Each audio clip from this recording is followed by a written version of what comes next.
Love in the Time of Slavery. It was early morning and the sun had still not risen. A fog, white and fine like gauze, clung to the ground as if caressing it with its humid fingers. Everything smelled of wet grass, humid soil, and damp vegetation. Off in the distance, over the mountains surrounding Maracaibo, the pale light of a new day was beginning to appear. The arrival of day was heralded by hundreds of starling and kingbirds, which, upon awakening, took flight in flocks in a sudden, great beating of wings. However, here, this small corner of Indiera Alta was still shrouded in darkness. The shack, made from old planks eaten through by the termites, dampness and age, curled up against the sides of a hill as if seeking shelter. It sat on old pilings high enough to allow the runoff from the hill to flow beneath it. Raised in that fashion, it resembled a giant spider raised on its hind legs and about to pounce on an insect. Still in its corner, the shack was a spider that wanted only to be left alone. The shack had an air of old age and neglect about it. The two small pyramids of wooden beams covered over with corrugated zinc that crowned it revealed that it only had 2 rooms. The rear porch had clearly been added later, and no one had bothered to provide it with a pitched roof. For that reason, the ceiling of the space, which served both as a laundry room and a broom closet, was already curving dangerously downward. In front of the rustic staircase leading up to the back porch, there was a small yard of beaten red clay, what the Tiano Indians had called a beiti. To the right of the laundry room / broom closet, there was another small yard, and beyond that, a small garden where beans, tomatoes, peppers, and chilies grew. Farther away from the house, there was a small cornfield where chickens scratched the dirt. Alongside the corn, there are several mounds where the Tianos called comicos, where small hard potatoes called lorenes grew, along with sweet potatoes, manioc, and cassava. On the sides of the hill, even farther away from the house, there were plantain and banana plants, as well as vines where eggplant and pigeon peas blossomed. The well, providing the shack with its drinking water, was located on the other side of the house. The dwelling was clearly self-sufficient, at least as far as foodstuff was concerned. The slave kept to the side of the road, as close as possible to the sugarcane field, where he could hide if he needed to. His feet ached from the trek, and he paused for a second to rest. Luckily, the sun had already set, and it wasn't as warm as earlier in the afternoon. Of course, the Lave had no map. He didn't have the slightest idea about how to reach his destination, but having left the town of Ponce behind him and seeing that the road ahead of him curved upwards, both were good signs. They meant that he was leaving the great southern plains behind, and he was headed toward the central mountain range. As he stood there, catching his breath, he looked around him. Up ahead, the road stretched out, dipping in places and rising in others. He thanked his lucky stars that there were no puddles on the road. But upon further reflection, he decided that was not such great luck. It hadn't rained in almost 2 years, and the fields, the farm animals, and the workers all suffered as a result. The sugarcane field on both sides of the road extended off into the distance. It resembled an ocean of green waves sprayed over with the silvery glow of the sugarcane's guajana. The slave breathed in deeply, and then he kept perfectly still, listening to the whispering wind between the dry sugarcane stalks. It was then that he heard it. It was a rhythmic, dry sound coming perhaps from afar, but at such speed that whatever it was, it would soon reach him. He listened once again with long-experienced hearing. And soon he recognized what it was. One rider only, but he was obviously in a hurry. The black man quickly weighed his alternatives. It was either a scout from the Ponce government sent on ahead to see what he could find, or a field hand trying to make it home before nightfall. It didn't really matter. According to the laws passed by Governor de la Torre 15 years before, even civilians were authorized to detain runaway slaves. They were also allowed to punish them. He couldn't risk it, the slave felt, especially since his participation in the plot had been revealed. In 2 quick bounds, he was in the sugarcane field. Several more bounds got him deep into the field, where he threw himself on the ground, flat, unmoving. He was sure he wouldn't be seen. His only fear was that the field would be set on fire. He would wait for the rider to pass. Ameliana got up at her usual time. She didn't know why she rose so early. For a second, she wondered whether it was due to her ancestors, the Taínos, and their constant fear of the Caribs, their traditional enemies. She shook the thought out of her mind, reasoning that it was better not to think of certain things, even though they harked back to better times. She got up and put on the dress that she had thrown over the back of a chair next to her bed. Then she reached for the old crutches. She grabbed a bar of soap and a towel, and still in her slippers, she hobbled off toward the back porch. Every single day, when she began her chores, it was the same. The dead weight of her useless right leg, the bother of having to place all her weight on her left leg, and the task of having to raise, then drop the crutches with each step. Later on during the day, she forgot about those nuisances, but early in the mornings, she hobbled to the kitchen and removed the heavy beam securing the door to the back porch. 2 more steps got her to the laundry/storage room where she rested her crutches in a corner and proceeded to lean against the wall. Then she grabbed a pail full of rainwater and she poured some of it on the soap that she had in her hands. She made ready to wash her face. The face reflected in the water was that of a young woman, since Ameliana was only 22. She was neither pretty nor ugly, but her large dark eyes and her shiny, falling jet black hair lent her an air of goodness, cleanliness, and sadness. The slave hadn't dared leave his hiding spot until the rider was out of sight. He hadn't been able to see the man, and he began to worry that perhaps the lone rider was only the first of a series of men sent after him. He wiped the sweat from his brow, he took off his totally sweat-drenched shirt, and he tied it around his waist. Then he began walking down the road again, his smooth, firm muscles gliding effortlessly, his black skin shining like that of a 20-year-old male, which he was. A wild, strong young man, he told himself. Then he corrected the thought. A strong, young African prince. Suddenly, he felt hungry, and no wonder. The price of sugar had decreased in the world market. The masters couldn't find any sources of credit to purchase the slaves they needed or to install new machinery in their sugar mills so as to increase production. And the only way to sell the sugar profitably was through contraband. For that reason, the masters alleged they had had to reduce their operating costs, something which they achieved to some extent by decreasing the food they fed to their slaves. His master had admitted as much to the priest one Sunday, and the slave had overheard it.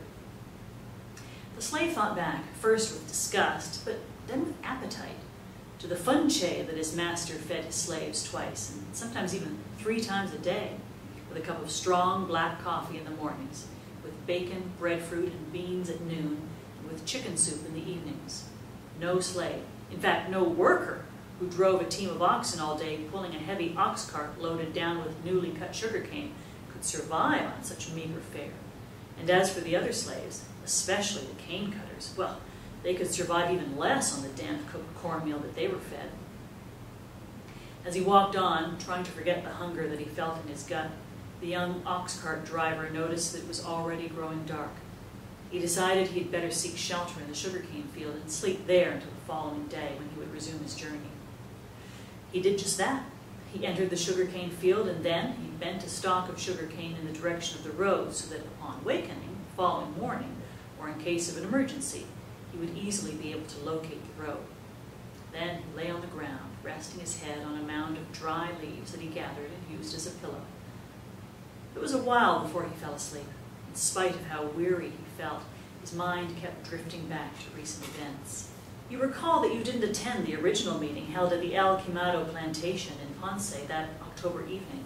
Yet you were present that other evening of the same month when the conspirators met at your own plantation, that of Geronimo Ortiz, also in Ponce.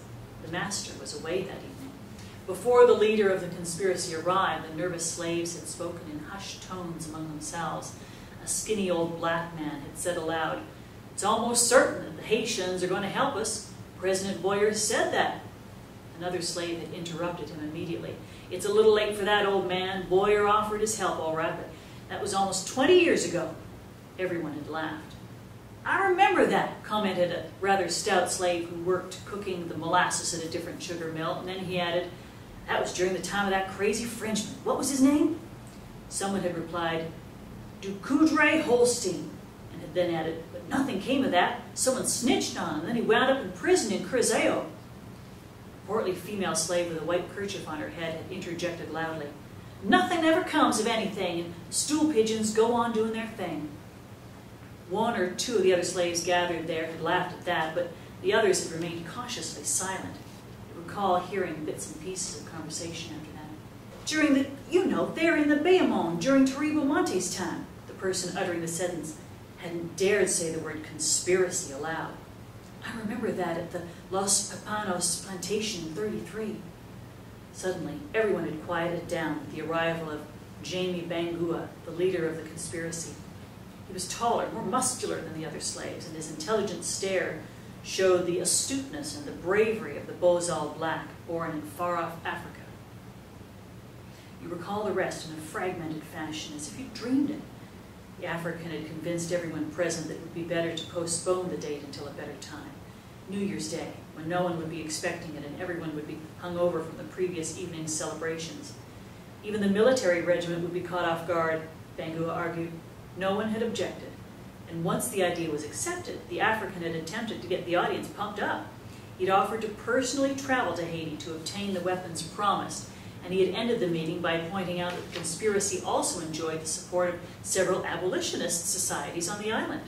You had wanted to talk to the African in private in order to warn him about old man Isidoro, who was way too talkative. You had also wanted to tell him not to trust old man Thomas because he was his master's godson, but you had not been able to talk to him. Old man Thomas, who hadn't said a word all evening, was now talking to Bangua and had accompanied him out of the barn before the African slipped away in the dark of night. You remember how, before going to bed that evening, you'd said to yourself, "This whole thing smells fishy to me. Very fishy." Ameliana reached out for the towel that she'd placed on the railing. However, she didn't reach out far enough, and instead of touching the towel's soft fabric, she touched a smooth, apparently polished surface.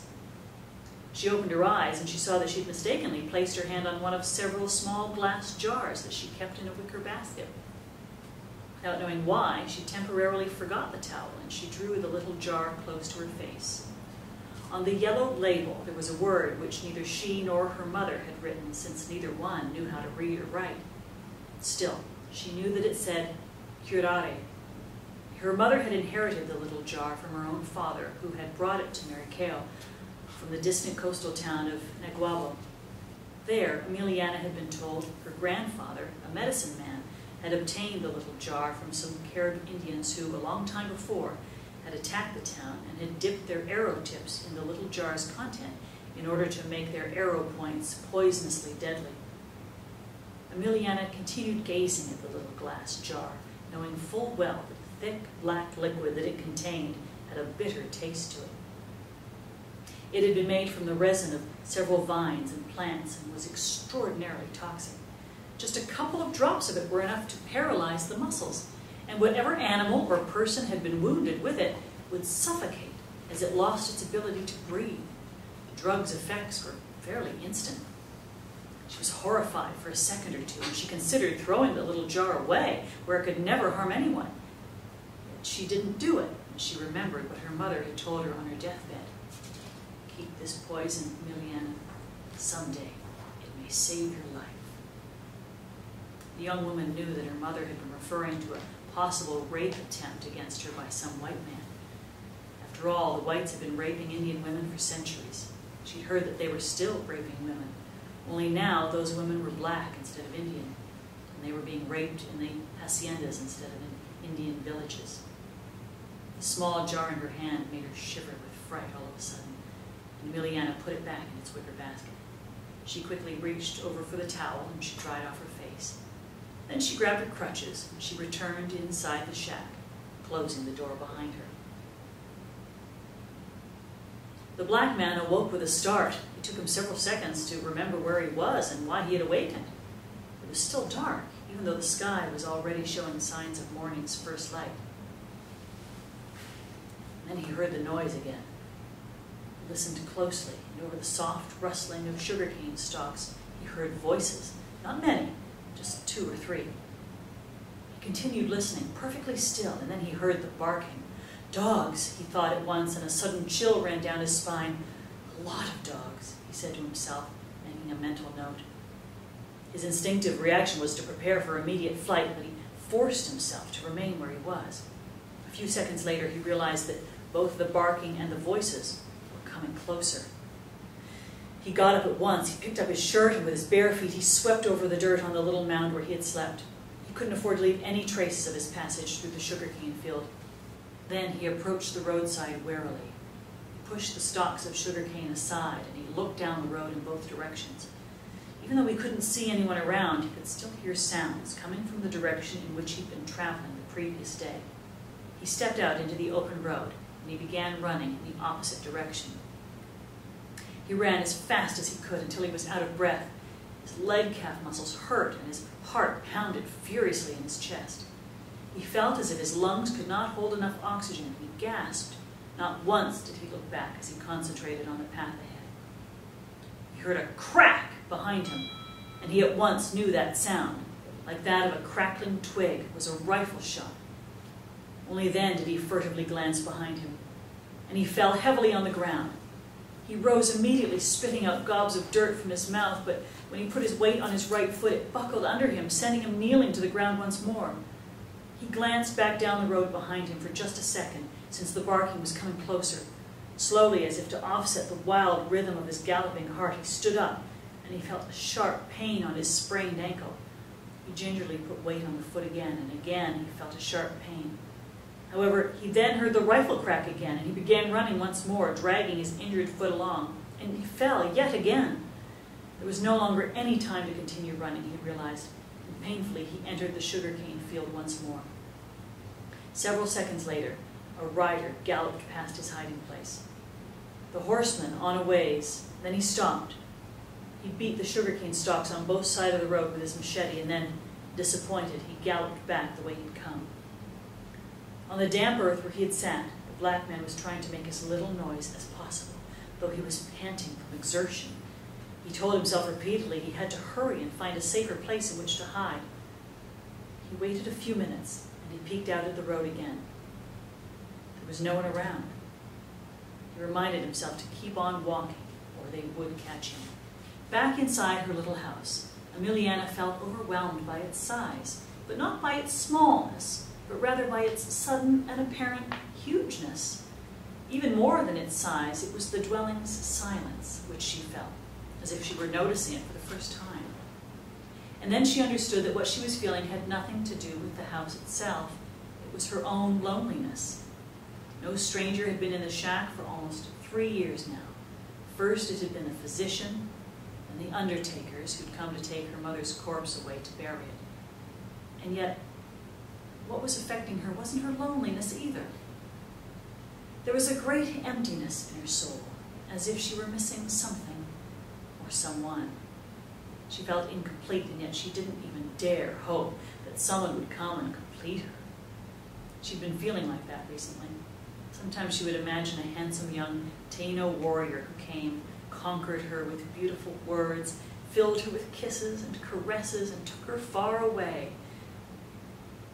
The reality of her own deformed body always destroyed that beautiful dream.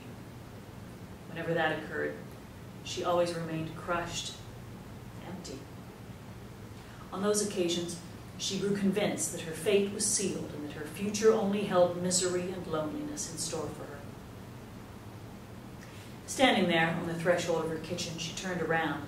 She stared at the far-off horizon, and she tried to shake off her sadness. Suddenly, she remembered that the day before, she had promised herself that today she would make stewed chicken. She began planning the meal immediately, but reminded herself that she would first have to go out to the backyard in search of a chicken, which she would then have to kill. She corrected herself. Even before that, she would have to go to the vegetable garden to pick some potatoes and string beans for the stew. She closed the door and bolted it, and she headed for her small bedroom where she would change the slippers she was wearing for work boots in which to walk through the muddy soil of the garden. Upon arriving in the small room, she sat on the edge of the bed, and she allowed her crutches to fall to the floor. She bent over and picked up the first of the 2 high-top lacing work boots and began putting it on. The withered leg that she extended on the bed was a constant reminder of the polio that she'd suffered as a child, the terrible illness which had left her forever a cripple. More than pity, the extremity provoked disgust in her, as she realized that where they were supposed to be strong, well-formed muscles, there were only bones covered over by flaccid flesh. She tried not to think of her legs as she put on the second boot. Then she grabbed a hairbrush and a handheld mirror and proceeded to comb her long, silky, jet-black hair. "My Taino princess," her mother had always said whenever she saw her combing her hair. Ameliana set the hairbrush and the mirror down on the bed. She picked up the crutches and she walked over to another mirror, a full-length one, which her mother had given her. And as she stared at the reflection, she experienced the same disgust as before. Those legs which looked like matchsticks, the trunk of her body slightly but permanently bent towards the left, and her dress loose upon her scrawny frame. As she had done so many times before, she berated herself. "Oh, I'm so ugly, ugly, ugly." Those words brought to mind her mother's voice again. Whenever her mother heard her tell herself that she was ugly, she would scold her. "You're not ugly. You are a Taino princess, and your real name is Merohai. Your Indian name means the woman whose heart is like the moon."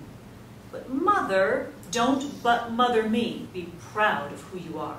You come from a long line of medicine men, dating all the way back to the venerable Coabi, and you are my Taino princess. Did you know that one of your ancestors was the beautiful Guanina, the younger sister of our great chieftain Aguebana, the brave?" The young woman remembered how her mother always said the same thing, without ever having told her how Guanina had died. She sighed. She turned around and went back to the kitchen. She had to have her coffee before going out in the garden. In the kitchen, she noticed, with satisfaction, how everything was arranged so that an invalid could cook. She set her crutches aside, and she sat at the table where a small cooking stove had been set up. Next to the table, several low-rising shelves held everything she could possibly need in order to cook. Pots, pans, dishes, flatware, and all the utensils normally found in kitchens. First, she opened a drawer, and from it she removed several dry twigs, which she arranged in a neat little pile on the iron tray with curved edges placed beneath the cooking surface. Next, she stuffed a couple of strips of old newspaper in between the twigs, and she lit a wooden match. She blew into the twigs a couple of times until she got the fire going. Then, from one of the shelves, she withdrew a small porcelain pan, which she half-filled with fresh water drawn from a large covered clay vase. She placed the pan on the stove. As the water was boiling, she got a cloth strainer and she filled it with ground coffee from the drawer of an old coffee grinder. After that, she placed a fine porcelain cup on the table, the only fine object in the whole house, she thought to herself. She held the cloth strainer above it, and she poured the boiling water into the strainer. Finally, she seasoned the coffee with a teaspoon of brown sugar, and she tasted it. Both the rich aroma and the strong taste sharpened her senses. Still, she didn't need to have her senses sharpened in order to hear the crashing sound she'd just heard coming from the back porch. It sounded as if the roof there had caved in, or as if a heavy tree limb had come crashing down on the porch. She was alarmed and frightened when she reached for her crutches and made ready to go out and see what had happened. Yet before going out, she suspected that there could be some danger involved. Therefore, on her way out, she grabbed the rusty old machete that she kept in the kitchen. With that in hand, she reached the back door. She removed the bolt, and she went out. When Ameliana opened the door, she was as surprised to see the man lying there on her porch as he was surprised to see her. Terrified, she raised the old machete above her head and she yelled at the man, "What are you doing here?" In spite of the bravado in her voice, she was much more frightened than she let on. For his part, the man tried to get up, but when he rested his weight on his hurt ankle, he fell down again. Ameliana waved the machete menacingly over his head, and once again she asked him, "What are you doing here?" When the man saw himself flat on the floor once more and defenseless, he dragged himself to a corner of the porch, and he remained there, shivering. "Don't kill me, mistress! For the love of God, don't kill me!" he pleaded. Even though the man's initial fright had been genuine, it no longer was. He had noticed the young woman's crutches and the useless condition of the old machete that she wielded. He knew that it would only take a leap on his part to disarm her, but for some reason he decided not to take that leap. The woman asked him sternly once again, "Who are you, and what are you doing on my porch?" The man relaxed a bit and touched his ankle. He grimaced in pain before answering the woman. "My name is Julian, and I'm one of Geronimo Ortiz's slaves from Ponce," was his reply. Ameliana asked him rhetorically, "And don't you think you're a bit far from Ponce?" Then she added, "You're in Maracaibo, in the village of Indira Alta." Julian thought quickly before answering. "Mistress, I went out to fetch some..." Ameliana stopped him cold. "You've escaped." Julian got ready to argue with the woman. Once again, he felt the same trust towards her as before, and instead of lying to her, he replied, "Yes, mistress." The young woman smiled briefly, but she quickly grew serious again and spoke up. "Don't call me mistress. I am not your owner. My people were once as much slaves as yours are now." Julian didn't understand, and he stammered, But, Ameliana explained, "Haven't you realized it yet? I'm a full-blooded Taino, and the whites also enslaved us. The few who managed to survive their ill treatment, their wars, and their illnesses were relegated to this remote spot so that we wouldn't ruin the scenery in their towns and cities." The runaway slave looked the young woman over well, and he saw that she was telling the truth. Her high cheekbones, her smooth, jet-black hair, and her dark complexion all gave proof of her Indian origin. "What's wrong with your ankle?" the woman asked after a brief pause. Julian rubbed his ankle as he replied, "I sprained it." A second later, he dared to complete the sentence, "fleeing through a sugarcane field." The young woman set the machete down in a corner of the porch, easily within the slave's reach, and she ordered him, "You stay there while I go get something to cure you with." The young woman went back inside the shack, and Julian heard the thump, thump, thump of her crutches on the wooden floor. She was back shortly thereafter, carrying a small ointment-filled jar and a strip of cloth, no doubt cut off the bottom of some old dress. She leaned her crutches against the wall, and she let herself slide gently to the floor next to him. Then she began rubbing some of the ointment on his sprained ankle. Julian had never been treated with such gentleness. The salve the woman was rubbing on his ankle was marvelous, first creating a relaxing warmth, and then a soothing coolness. What most pleased him, though, was the massage that Ameliana gave him. Her gentle, able hands kneaded, relaxed, and soothed his sprained ankle. How, he wondered, could so young a woman know so much about medicinal plants to have concocted such an ointment? Where had she learned to give such healing massages? As Ameliana rubbed his ankle, Julian was able to breathe in the sweet scent of the young woman's body and her hair. The aroma, both tender and exciting, had an erotic effect upon him. When Ameliana went to get up after the massage, she didn't accept Julian's offer of help. The independently minded young woman managed to complete the difficult task without a problem. And once again, she gave the slave an order, this time in a gentler tone. "Stay there. I'm going to bring you some water, and then I'll give you something to eat." So much kindness caught Julian off guard, since he'd never experienced anything similar. Still, he didn't say anything. He hadn't had water, much less eaten, in a long time. When Ameliana returned, she brought with her not only the glass of water, but also 2 empty hemp sacks. She met the black man's puzzled look with an explanation. "One of these is for the pigeon peas that I'm going to pick. With these, I'll pay the traveling grocer who comes by. I don't have any money, but I use my pigeon peas to pay for the coffee, the biscuits, and the rice that I buy. I'm going to use this other one," she said, holding up the other sack, "for the potatoes and the yams that I'm going to need for lunch. And I'm also going to put a chicken in that bag," she said as an afterthought. Then the young woman finished her explanation with yet another order. "You stay there till I come back." Julian immediately protested. "But mistress, I can help you." Ameliana first smiled, then scolded the slave. "There you go again, calling me mistress." "And how am I going to call you when I don't know your name?" the runaway asked her.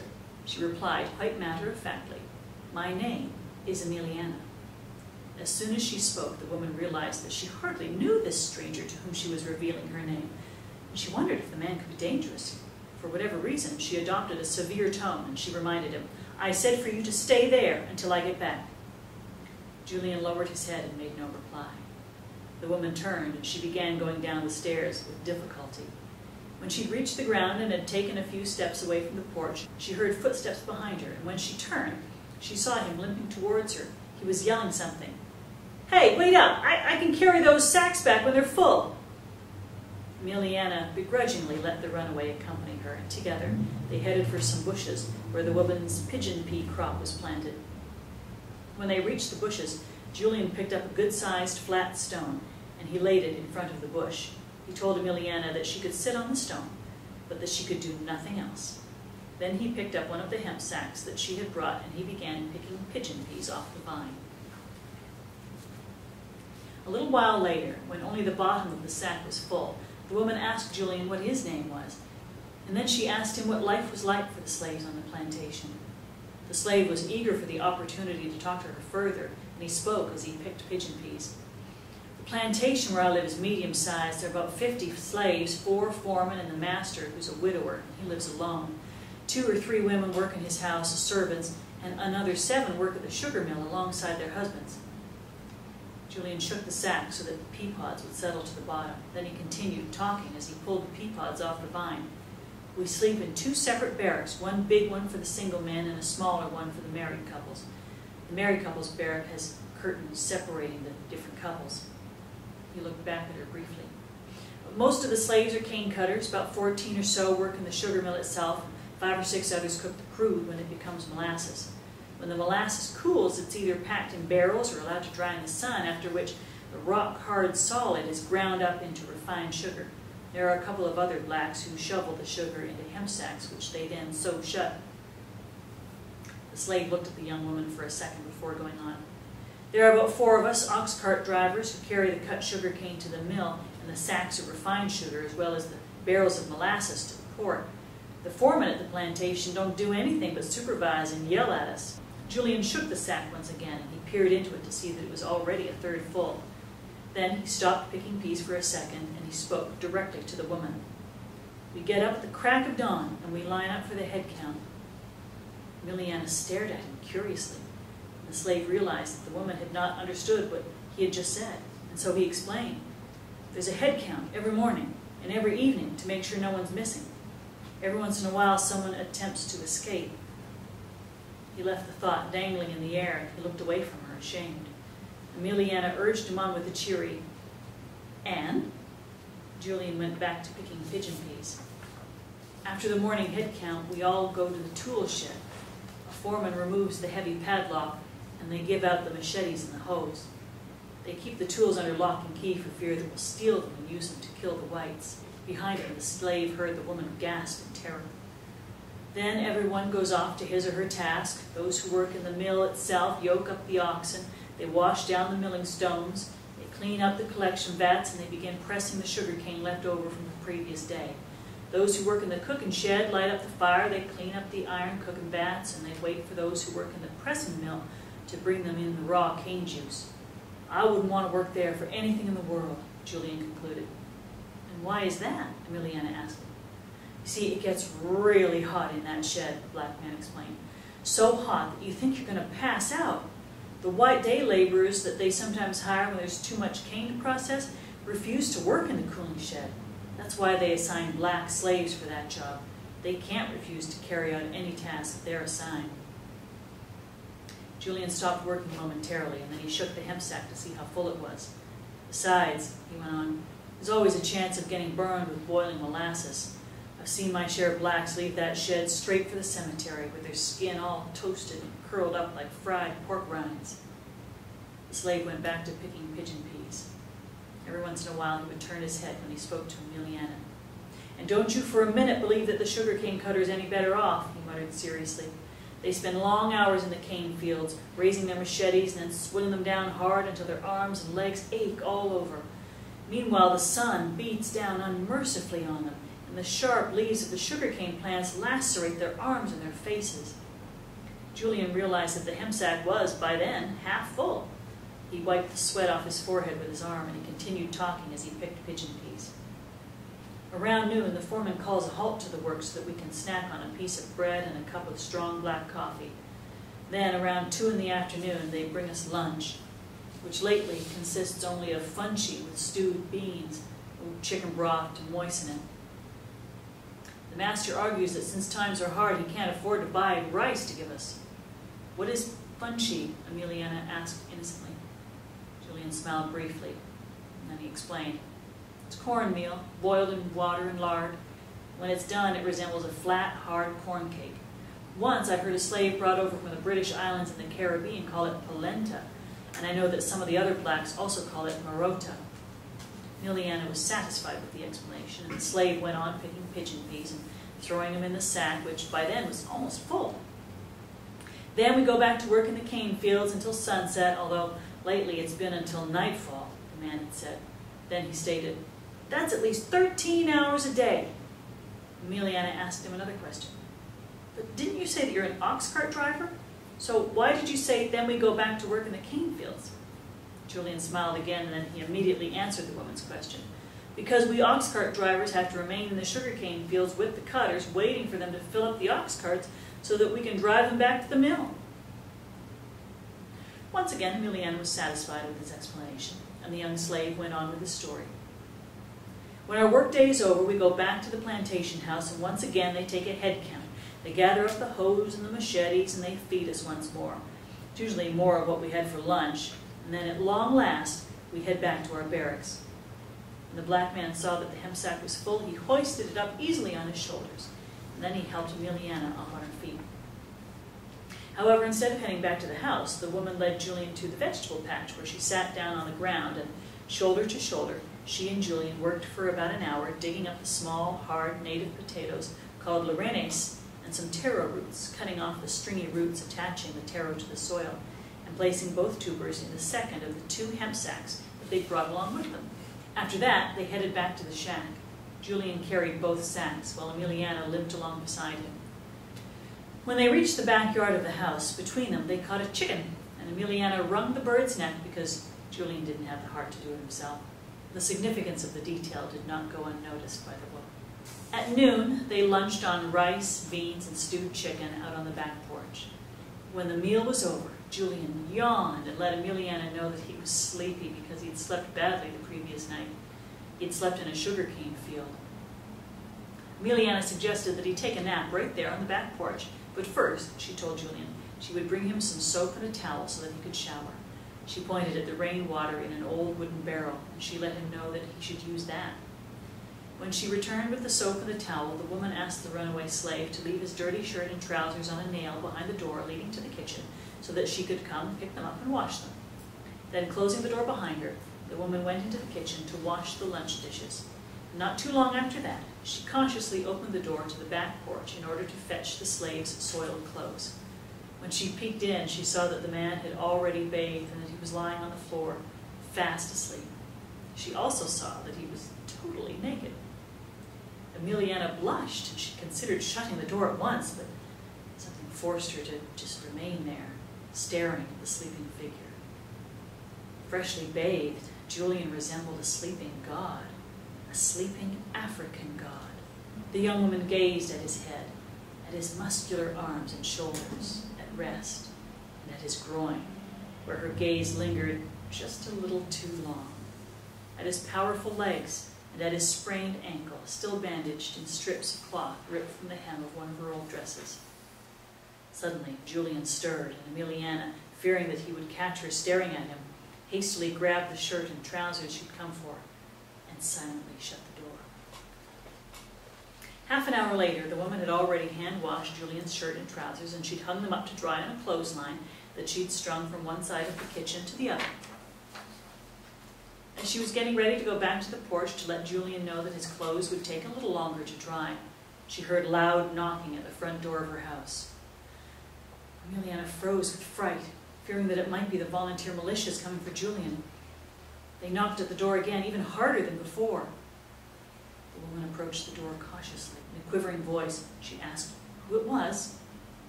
She breathed easier when she heard that it was just the greengrocer, Benito, and she opened the door. When the farmer asked if she needed anything, the woman replied that she needed some rice and some biscuits. The man walked down the front porch steps. He searched in the saddlebags of his mare, and he returned with the rice and the biscuits that Ameliana had requested. The woman had by then gotten over her initial fright, and she asked the greengrocer if she could pay him in kind with a sack of pigeon peas that she had picked just that morning. The greengrocer had no objection to this, and he inquired where the sack of pigeon peas was. After Ameliana pointed to the kitchen, Benito walked in that direction to fetch the sack. It was then that Ameliana remembered the clothesline with Julian's clothes hanging on it, and she suddenly realized that the greengrocer was certain to notice it too. She knew that the very few people who ever entered her house knew perfectly well that she lived alone. It wasn't her reputation or anything of the sort that worried her. It was the possibility that the greengrocer would mention the men's clothing hanging in her kitchen to anyone in town. That was sure to raise suspicions that she was harboring a runaway slave in her house. "Don Benito, wait a minute, hold on, Don Benito," she yelled louder than she intended. And then she immediately headed for the kitchen as fast as her crutches would carry her. But it was all to no avail, because before she reached the kitchen, the greengrocer was already on his way back into her parlor, dragging the sack of pigeon peas. When he reached the front door, the man smiled at Ameliana somewhat enigmatically, or so she thought, and he hurried down the steps.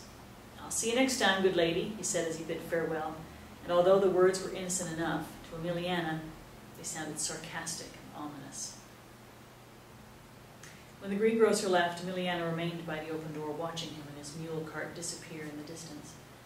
When she could no longer see him, she closed the door, bolted it shut, and then she just stood there for a few minutes while her rapidly beating heart calmed down. She returned to the kitchen and she sat down at the table, mentally recriminating herself for having been so careless. She wondered if Don Benito was going to tell every one of his clients about the man's clothing that he'd seen strung up drying in her house. She was unsure about telling Julian about the greengrocer's visit, yet she could not stop blaming herself for being so careless. A little while later, she opened the door to the back porch, and she saw that Julian was awake with a towel around his waist, and so she handed him his freshly washed and dried clothes. The man appeared so refreshed and so cheerful that Ameliana didn't have the heart to tell him about the greengrocer's visit, and so she didn't. That evening, Ameliana and Julian ate together in the back porch, and when the woman got ready to go back inside, the man asked her a question. "And what should I do now, Ameliana?" The woman replied, a little unsure of herself, "Now you go sleep out here in the back porch. Tomorrow we'll decide if anything changes." Julian fell asleep quite easily, but not so Ameliana. She tossed and turned in her bed, unable to fall asleep. Her mind was racing with images of the naked slave, of the greengrocer, of the volunteer militias, and again, of Julian in the nude. Suddenly it occurred to her that the man sleeping in her back porch might be cold. She rose from her bed, found her crutches, and pulled the extra blanket down from a shelf, and she made her way to the kitchen. When she opened the door to the back porch, her fears were confirmed. There was a chilly wind blowing in from the mountains, and the man was lying there shivering. After all, she realized, it was December. She covered the sleeping figure with the blanket, and then she went back inside the house. Back in her bedroom, she still couldn't fall asleep. She continued worrying about the danger of Don Benito's possibly blabbing about the presence of a man in her house. The following day, Julian slept later than usual, later and more at ease than he had slept in the past 48 hours. He only woke up when Ameliana opened the door to the back porch and asked him to bring out a tray that she prepared with 2 cups of black coffee and some buttered crackers. Then the woman rested her crutches against the railing and she slid gently to the floor. Julian hesitated. He didn't dare do what Ameliana had requested. He looked towards the open door and he asked the woman timidly, "Do you really want me to enter your house to get that tray?" Ameliana smiled. "Yes, silly. Go and bring out our breakfast. With my crutches, I can't carry the tray myself." The slave entered the kitchen and inspected it visually before proceeding. He couldn't avoid comparing the humble room to the huge kitchen on the plantation where he lived, a kitchen that he'd only seen once when his master was away and Prudence, the cook, had invited him in for a cup of coffee. He felt a pang of pity when he saw the badly joined boards of the walls, and when he noticed how everything was arranged near the table within easy reach of an invalid. Somewhat naively, he thought to himself, so this is how poor white people live. Afraid of having taken too long, he grabbed the tray from the table and carried it out to the back porch. He placed it on the floor, sat in front of the woman, and waited for Ameliana to begin eating before he himself dared to do the same. A little while later, as they drank their coffee, Ameliana said to Julian, "Tell me how you managed to escape from your plantation." The question caught him by surprise, and for an instant the man doubted whether he should reveal any such details to the woman. Eventually, though, he decided that since the woman already knew so much about him, it wouldn't make any difference if she learned a little bit more. He took a sip of coffee, and he began his story. From what I've heard, it seems that the idea of a revolt arose last summer when the whites began demanding that we slaves work even more hours a day. The masters explained that it was necessary because of the drop in sugar prices, because the drought had ruined the sugarcane crop, and because they were no longer able to obtain more slaves as easily as before. Julian looked at Ameliana to make sure she was following him. The revolt was originally planned for the Feast of St. Michael on September 29th. But you know how those things go. No one bothered to work out the details, and there was always a reason for postponing it. And so, the Feast of St. Michael came and went, but nothing was done. The black man paused a second before going on. Then, last October, a bush slave from another plantation, a man named Jaime Bangua, called a meeting. Ameliana interrupted Julian to ask what a bush slave was. The black man explained to her that that was the name the whites gave to the slaves born in Africa who, according to popular belief, were fiercer and more courageous than those born in the Americas. As Julian was about to resume his narration, Ameliana again interrupted him, this time asking how Jaime Bangua had been able to call a meeting when the slaves were constantly being watched. Julian smiled slyly before answering. "We're not watched over constantly," he corrected her, stressing the last word. Then he paused for a second before continuing. "Remember that on Sundays, all the slaves on the plantation go to Mass together. There, we have a chance to talk to other slaves." He smiled, satisfied with himself. "But even better are the bomba dances, because some masters allow the slaves from nearby plantations to attend. And that way, we can exchange messages." Ameliana was quite happy to add, "You mean by talking in code, right?" "Yes," Julian agreed. Then he added, "but also through the drum beats and or the movements in the dance. You see, we've assigned certain meanings to the rhythms of the congas and the bongos, as well as to our contortions in the dance. Those are two languages born in faraway Africa, and through them we can get messages across to slaves from other plantations." Before continuing, the slave asked Ameliana, "And what do you think is the best part?" When the woman couldn't reply, Julian answered his own question. "That the white masters don't have the slightest clue that we're exchanging messages," he replied. Then he laughed aloud. He drank some more coffee, and he continued his story. "As I was saying, Jaime Bangua called for a meeting in October. The blacks gathered at the El Quemado plantation in Ponce, where there are many slaves. Several black foremen helped out by turning a blind eye on what was going on. I wasn't there," Julian declared, "but they tell me it was discussed how Haiti was willing to provide weapons, and Bangua promised that he himself would travel to obtain those weapons. They also mentioned that the white abolitionist societies in the south and the west of the island would support the revolt." The man paused to catch his breath. "A couple of days later, there was another meeting, this one in my own plantation, that of Geronimo Ortiz. At that meeting, Jaime Bangua informed that all the details had been worked out. The idea was to set fire to one of Mrs. Inés Guillamete's cane fields, and when the whites showed up to fight the fire, a group of slaves hiding along the road would pounce upon them, kill them all, and relieve the victims of their machetes. Meanwhile, another group of slaves would go to the Royal Munitions Depot in Ponce, and they would attack the place. Then they would seize all the weapons that the militias kept there. It was hoped that with the victory of the revolt in Ponce, the slaves all over the island would also rise in arms, and then slavery would be abolished here once and for all." Julian made certain that Ameliana had understood before he continued. They agreed on a new date for the revolt, the morning of January 1st, and the news was spread both at the masses and the bomba dances. The slave made a long pause. When she thought that he had taken too long, Ameliana asked him, "And then what happened?" "Then everything went to hell. First, at the beginning of this very month, the slave Isidoro from another plantation had to take something to Juana Diaz for his master, and along the way, he shared what had been agreed upon at my plantation in October. When he reached Juana Diaz, Isidoro ran off his mouth about the conspiracy. Pretty soon, all Puerto Rico knew the details." Julian had been growing ever more excited as he narrated his story. When he resumed the narrative, he was visibly moved. "And just guess what happened then?" he almost yelled at Ameliana, who kept quiet. "A slave who had attended the second meeting, who was his plantation master's godson, took the story to his godfather and snitched on all of us." The woman opened her mouth in surprise and gasped. Julian returned to his story, but by then he was speaking very fast, in too loud a voice and with unbridled anger. I tried to tell Bangua not to trust Isidoro because he's always babbling, and I had never trusted the old godson of his master. I swear I tried to tell him. The black man stood up suddenly. He began to pace the back porch nervously. When he'd calmed down a bit, he sat down again, and he picked up his story where he'd left off.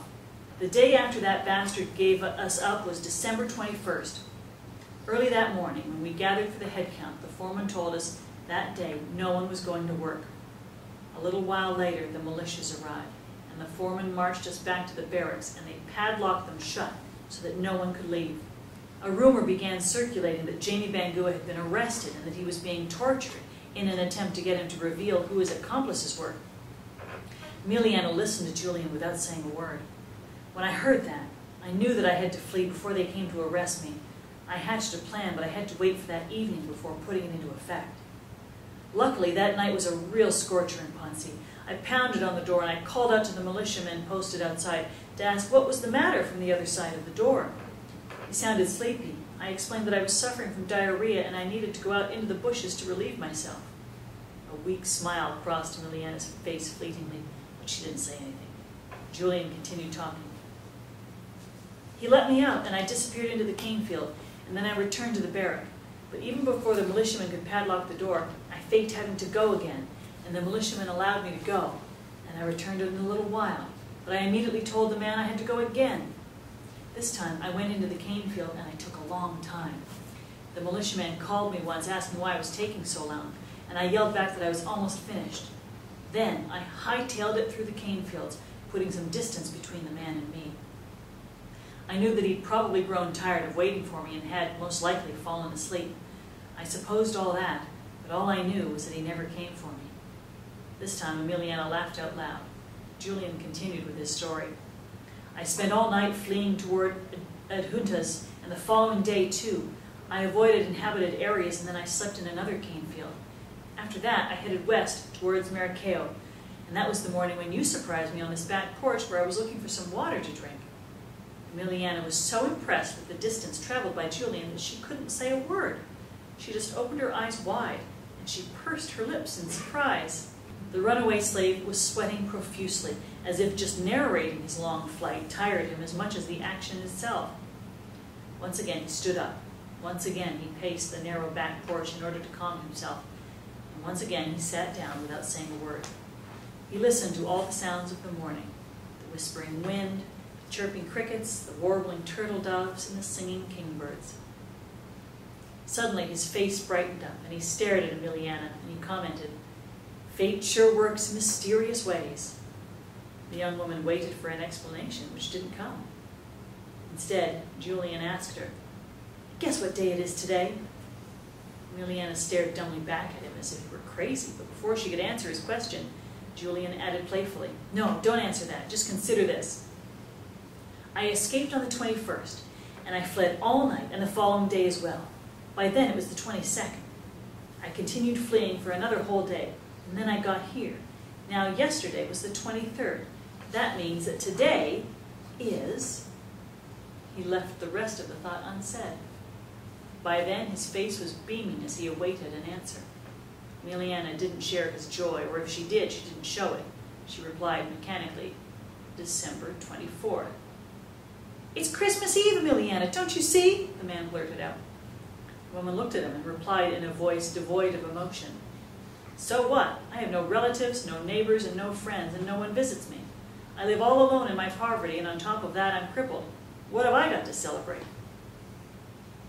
Her reply saddened Julian, but then he smiled and took her hand in his. "Celebrate my arrival, Ameliana, and that I'm your friend," he exclaimed cheerily. Ameliana blushed. She mumbled something about having to wash the breakfast dishes and get lunch ready, and she rose. Watching her effort, Julian stood, gathered up a few breakfast dishes, and took them into the kitchen. He returned to the back porch as Ameliana entered the house. As he lay there on the floor, the runaway slave tried to make sense of what he'd experienced the last few days. Still, no matter how hard he tried, he just couldn't understand it. The thoughts raced through his mind like a runaway horse, coming so fast and so furiously that they resembled the incoming tide, which, after kissing the shore, tried in vain to return to the open sea. And it was all because of the woman that he had only recently met. Why, he wondered, hadn't she tried to flee when she found him on her back porch? Why had she bandaged his sprained ankle, fed him, and even washed his clothes? Behind those thoughts lurked two others, perhaps even more important. Why did he feel so comfortable around Ameliana? And why did any of this matter to him at all? The black man turned on his other side, and other less pleasant thoughts assailed him. How long could he continue to hide here, in this house?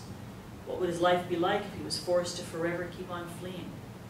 What would the authorities do to him if they caught him? What would become of Ameliana in that case? He became very troubled by his thoughts, and he sat up, and he heard the barking of dogs off in the distance. He reminded himself he mustn't grow too attached, make himself too comfortable in that house, because he would have to abandon it at any moment. After all, he was still a runaway, and he knew only too well what they did to escaped slaves when they caught them. Back inside her house, Ameliana neither went about washing dishes nor cooking. Instead, she went directly to her bedroom. Fully clothed, she lay down on her bed. She needed to think things out, alone, without interruptions. She needed to mentally process the myriad contradictory, yet marvelous emotions she was experiencing. Staring up at the ceiling, she wondered how such a muscular and very strong man such as Julian could also be so tender, so sensitive. She recalled how he'd been unable to kill a chicken for their dinner, and how he'd taken her hand in his when he saw her feeling sad. She also realized that she had not felt as happy as she'd felt during the past few days in which she'd almost forgotten her loneliness. She closed her eyes, and for the briefest of moments, she imagined herself in the black man's arms, but then she immediately scolded herself. "Oh, I mustn't get my hopes up. He's bound to leave at any moment." As if validating her fears, through the open window there came a sound which made her blood run cold. Dogs barking off in the distance. Around midday, Ameliana went to the kitchen and she began preparing lunch. She had no problem steaming the white rice, but when she prepared to stew the pigeon peas, the mere sight of the pods brought back to mind the incident with Don Benito, the traveling greengrocer. For that reason, she took the unshucked peas out to the back porch and asked Julian to shell them. When lunch was ready, Ameliana insisted they eat in the kitchen. Once again, Julian hesitated, asking the woman if she was sure that she wanted him to eat inside the house. The young woman repeated her certainty, and when she insisted once again, Julian gladly complied. Ameliana barely touched her food. Serious matters seemed to weigh upon her. There was a chasm of silence between her and Julian. For his part, the man couldn't figure out what was troubling her. He feared that he'd done or said something to displease her. He apologized. Ameliana rejected his apology and blamed her sudden change of mood on a headache. Julian tried to cheer her up by expressing his gratefulness. "Listen, Ameliana," he began, "I really appreciate everything you've done for me. When you surprised me on your back porch, it would have been easy for you to flee and run to the authorities. I wouldn't have tried to stop you. Why did you help me?" Ameliana grew even sadder, and she lowered her head. When she raised it again, there were tears in her eyes. And when she spoke again, she paused repeatedly. "Don't go on believing that your people were the first to suffer slavery in this land." She wiped away the tears. She composed herself somewhat, and she went on in a steadier voice. My people, were slaves here before yours. They killed the Tainos off through warfare, forced labor, and illnesses that we had never known. They humiliated, whipped, and branded us with hot irons. They chained us down.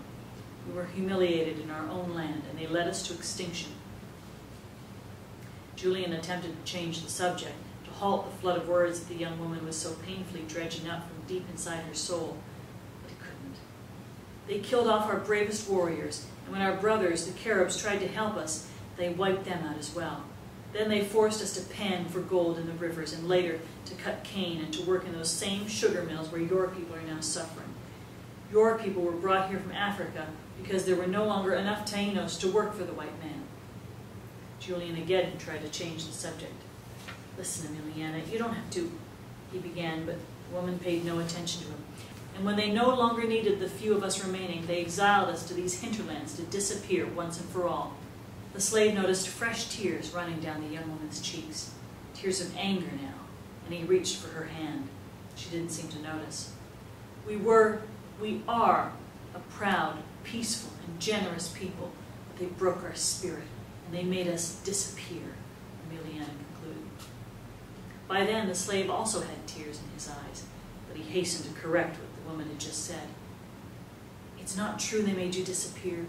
You are Taino, and you're still alive, and I imagine that there are still other Indians living in these mountains. If they're half as good as you are.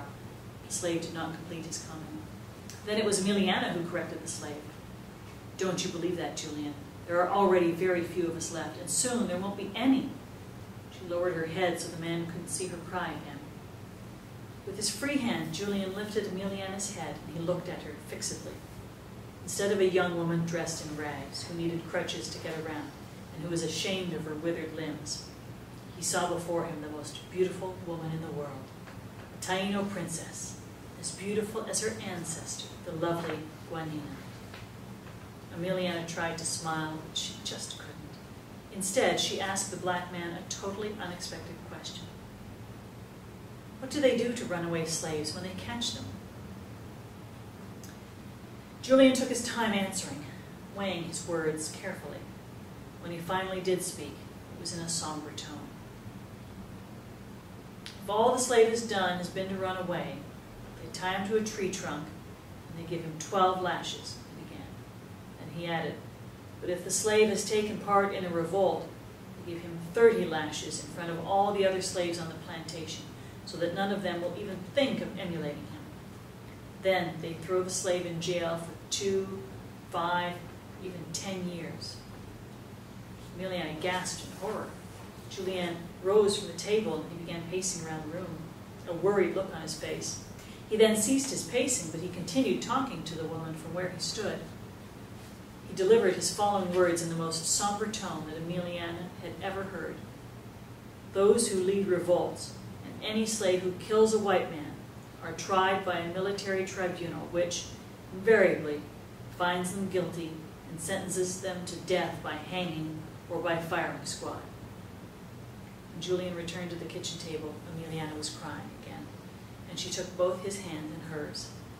Since she looked so distraught, Julian tried to console her. Don't worry, he said. They're not going to catch me, and if they do, I can take the whipping. Ameliana thought back to Don Benito, the greengrocer, and suddenly the headache that she pretended to have became real. She rose from the table and she told the slave that she needed to lie down. Wanting to make himself useful while Ameliana rested, Julian asked her for a sack so that he could go out and pick more pigeon peas. Ameliana suddenly felt afraid because of the barking she'd heard earlier and because she feared that the greengrocer might have gone to the authorities. Therefore, she pleaded with the slave not to go outside. In an effort to keep him inside the house, she asked him to please sharpen the old machete and her kitchen knives. That evening, Ameliana and Julian ate what had remained from lunch that day. Once again, the young woman barely touched her food, but Julian ate heartily. Apparently, they'd forgotten the sadness they'd shared earlier that afternoon. Besides, the sharpening of the old machete and the kitchen knives had whetted Julian's appetite. At first, they ate in silence, but eventually it was Julian who began the conversation. So, Ameliana, he said matter-of-factly, since you already know what my daily life is like at the plantation and how I managed to escape, you might as well learn how I wound up in Puerto Rico. She objected, saying that she didn't want to hear any more sad stories, but he insisted. He wanted her to know his whole, complete story, he said. It seemed important for reasons that he couldn't even explain to himself. And though she feared what she was about to hear, Ameliana agreed to listen to him. I was 8 years old, and I led a carefree existence with my parents and my brothers and sisters in an African village in far-off Dahomey. We led a simple but good life. Then, one day, at the crack of dawn, he choked with emotion, and he had to take a drink of water before going on. Ameliana grabbed his hand in an effort to calm him. When he felt composed again, he retook up his narrative. The slave hunters came. They were Africans like us, but from a distant land. They began shooting at the village from the bushes with rifles bought from the whites. All around, men, women, and children fell, either dead or badly wounded. When the villagers who were still inside heard the cries, they abandoned their huts, only to be cut down by bullets. Then the slave hunters set the huts on fire, and there was panic. The terrified villagers ran in all directions.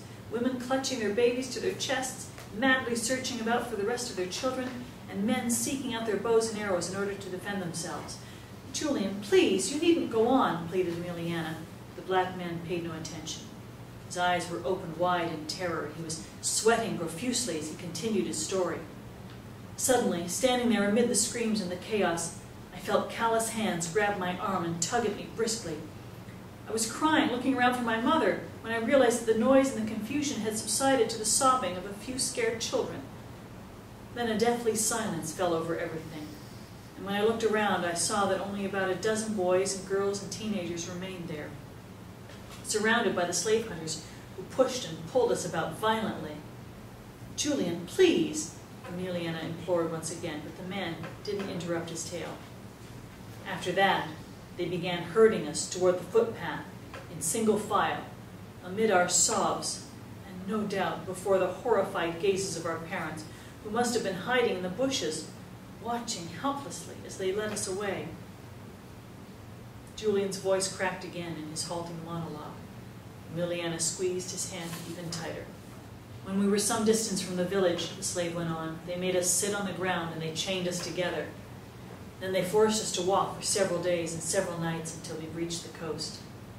If a boy or girl fell down because he or she had stumbled out of sheer exhaustion, the slave hunters whipped the child and made him get up again.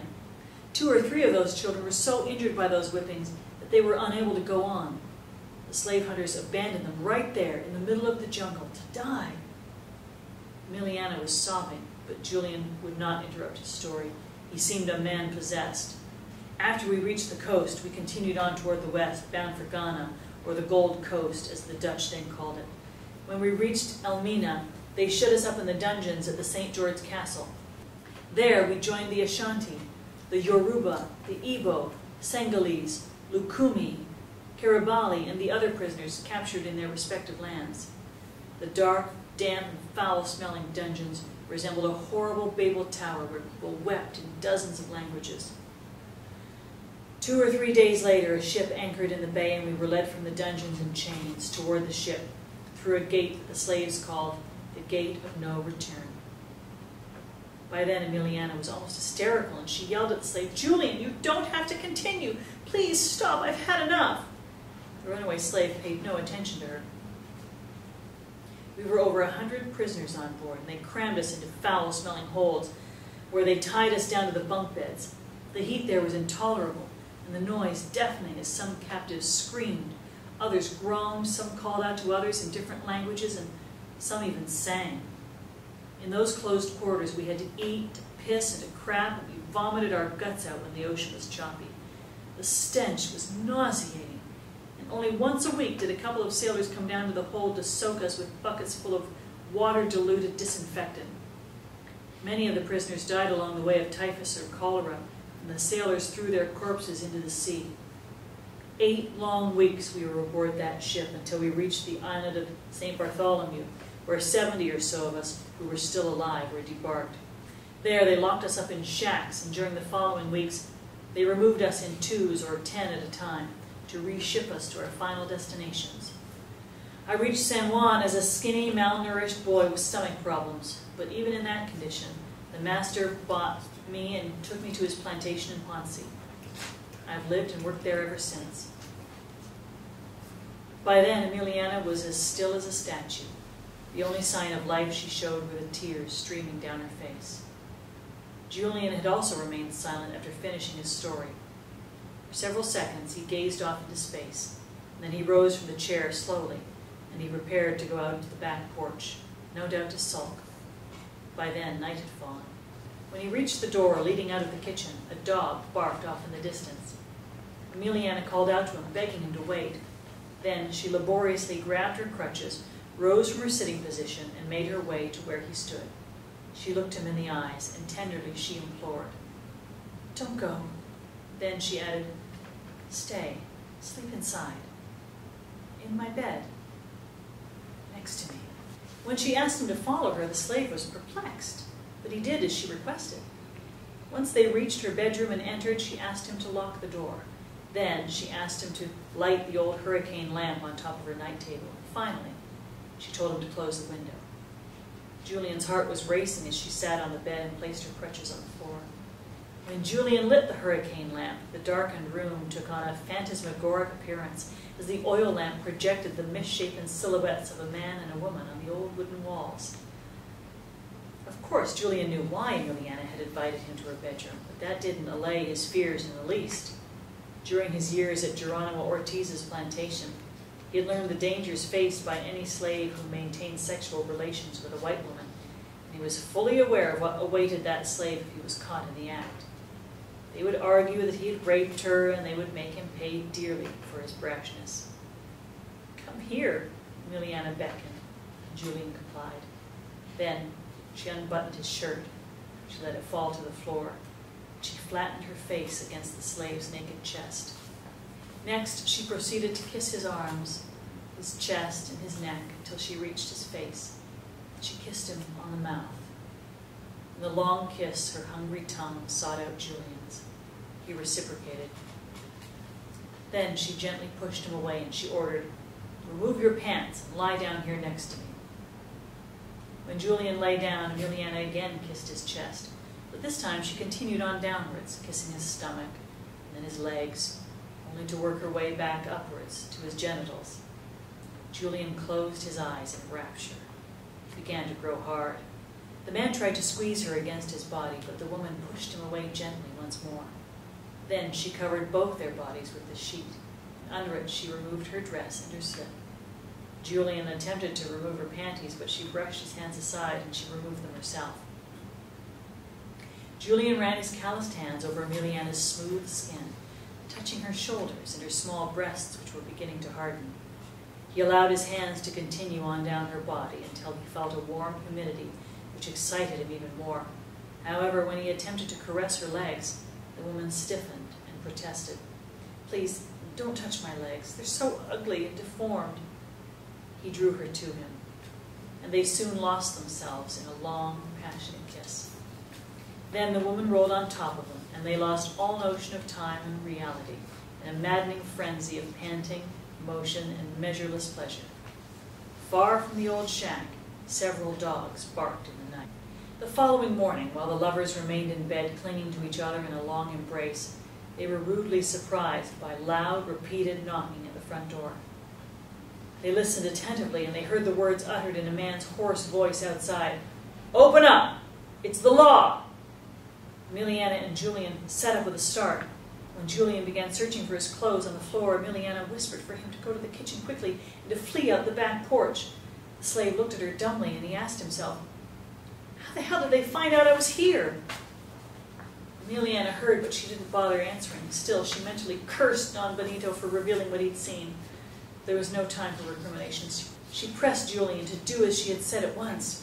Once again, the black man tried to find his shirt and his pants by the bed in the semi-darkness, but Ameliana begged him to hurry and to flee just as he was. Only renewed and even louder knocking on the door made him obey his lover. "Open up, I say! It's the law! Open this door!" yelled the man outside. Ameliana put on her dress, slipped her feet into her slippers, and reached out to grab her crutches. Then, seeing Julian's shirt and pants lying on the floor, she used one of her crutches to push the clothes under the bed. She immediately yelled in an irritated tone, "I'm coming! I'm coming! I'm getting dressed!" Ameliana abandoned her bedroom, and taking all the time in the world, she shuffled her feet extra loudly on the floor, all the time yelling in the same irritated, early morning grumpy voice, "I'm coming! I'm coming!" When she reached the front door, she removed the crossbar and opened the door. Standing there in front of her stood a tall white man with a handlebar mustache. He was holding the leashes of two large German shepherd dogs.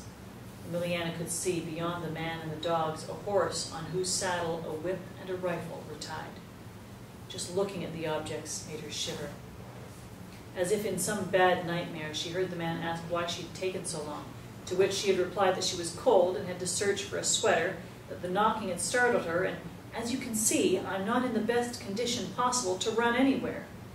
She was being only partially truthful. What had really startled her had been the barking of the dogs. Ameliana feared that they could sense Julian hiding out behind the house. The man at the door suggested that she keep her doors locked and that she should call for help if she noticed anything out of the ordinary. But Ameliana had barely heard him. Her heart was pounding so loudly in her chest that she imagined even the mustached man could hear it. She was not at all relieved when the man went away on his horse with his dogs. Right after closing the door, she hastened to make her way to the kitchen. She opened the door leading out to the rear porch, and she leaned against the railing to watch as the horseman forced his mount to climb the fairly steep hill, preceded by his barking dogs. She knew that Julian was up there. She feared for his life. It wasn't long before Julian emerged from the other side of the house, as naked as he had been when he fled the house. But now he was very dirty, with mud caking his sweaty body, with open, bleeding wounds and limping badly. He climbed a couple of steps to the back porch, panting, exhausted, and he stretched out flat on the wooden floor.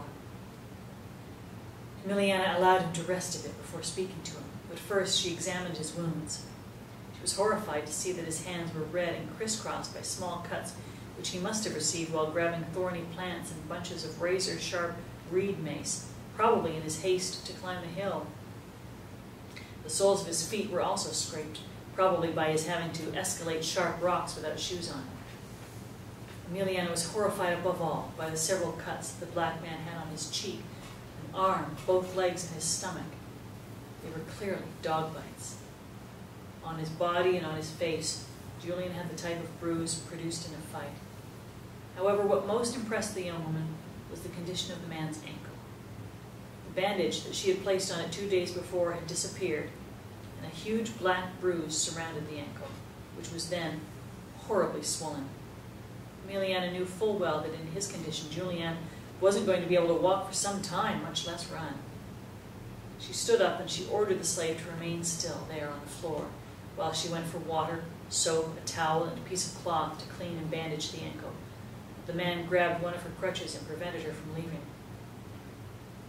"No, no," he protested. "There's no time for that." Then, filled with dread, he confessed to her, "I've just killed a white man." Ameliana's jaw dropped. She swallowed hard and she exclaimed, "Oh my God." Julian began talking very quickly, his eyes bulging wide, and he glanced furtively around him. Up there on top of the hill, there was another man with dogs. Since he didn't expect anyone to come from that direction, he had his back to the ravine. I jumped him from behind and we fought, but his dogs pounced on me and they bit me all over. We rolled on the ground, and when I had him under me, I reached for a heavy branch that was lying about, and I hit him on the head. He was dizzy from the blow, and while he was still lying on the ground, I placed the branch across his throat and I pressed down hard until he ceased to struggle and to breathe. I strangled him to death, Ameliana." The woman remained very still, with a frightened look on her face. Julian continued, turning his head to make sure that no one was following him. When he continued his narrative, he was speaking so fast that he tripped over his words. Ameliana admonished him, "Slow down, take a deep breath. I came down off the hill some distance from where I'd climbed up, and the dogs pursued me, but only to the edge of the ravine. They seemed afraid to follow me down, or they were eager to return to their dead master.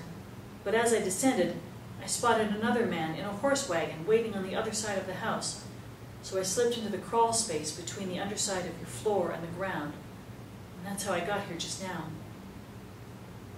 "But Julian, what are you going to do now? There's a man on the other side of the house and another one circling about on horseback. And with that ankle the way it is," Ameliana seemed on the verge of hysteria. Before Julian had a chance to reply, both he and Ameliana spotted the horseman galloping towards them and yelling out something. "Hold on a minute," the woman said to the slave. Then she added, "I'm going to rub some salve on that ankle so you can at least limp around. That way you might be able to climb back up the hill and those men won't catch you." Ameliana searched in a basket that she kept in the corner of the back deck, and once again she rubbed an ointment on Julian's wounds. Then, noticing Julian's desire to flee, she tore off the hem of her dress and she bandaged his ankle.